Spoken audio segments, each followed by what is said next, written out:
Gala day na naman. So nandito tayo sa isang local na hot spring na matatagpuan dito sa Barangay Bueno sa Capas, Tarlac.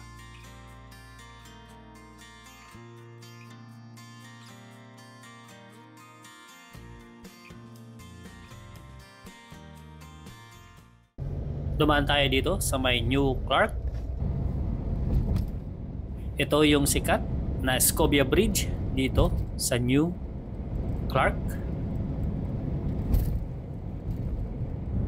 Dito sa New Clark, so marami dito na mga bikers and cyclists na madalas na dumadaan dito dahil sa magandang tanawin.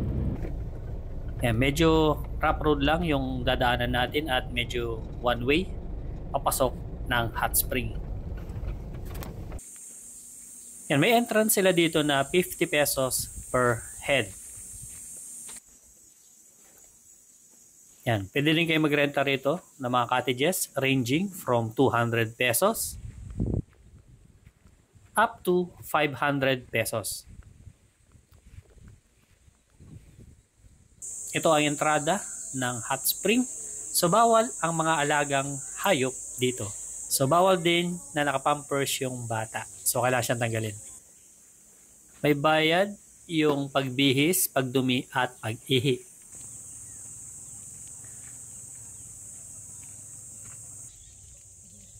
Itong bilog, ito yung pinaka hot spring. So dito naiipon yung mainit na tubig. So nagpaalam din tayo sa mga naliligo kung pwede silang videohan. So pumayag naman sila. Siyempre kailangan natin magpaalam kasi baka tumakasang sila sa bahay nila. Ito meron silang mga maliliit na pool. So galing din yan dun sa hot spring. So meron lang siyang tubo na nakokonekta dun sa main hot spring.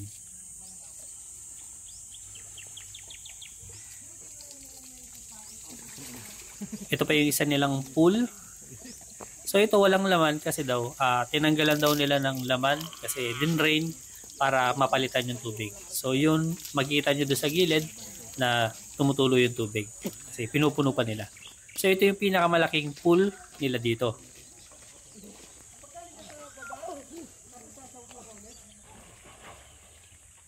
Nagpaalam din tayo sa kanila kung pwede silang videohan habang naliligo.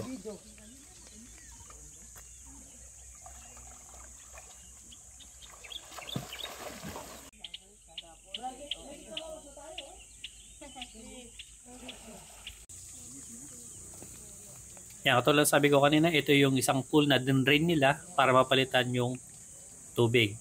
So makikita nyo dun sa may pinakadulo, may umaagos. So yun yung tubig na nanggagaling dun sa mismong hot spring. So, maliligo na tayo gamit itong tabo dito sa ating sa kanila pala hot spring. Local hot spring dito sa Capas, Tarlac. Linaw ng tubig. So pwede rin kumuha dito sa gilid. Pero yung iba kasi nagtatapon ng barya.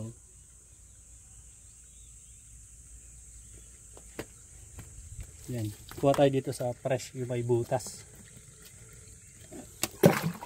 Tingnan natin gaano kainit. Sa katawan lang. Init. Aray. Sobrang init, grabe. Siguro tingin ko nasa 50 degrees siguro yung init nito. Sobrang init eh. Hindi maligam-gam eh. Grabe. Init. Dito tayo sa kanilang swimming pool na hot spring. Mas hindi gano'ng kainitan dito sa kanilang pool. Nasaktuhan lang.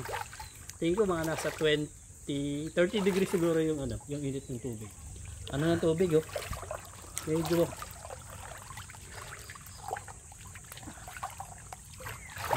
hot spring niya. Parang may may sulfur. So, hot spring niya. Medyo may may amoy.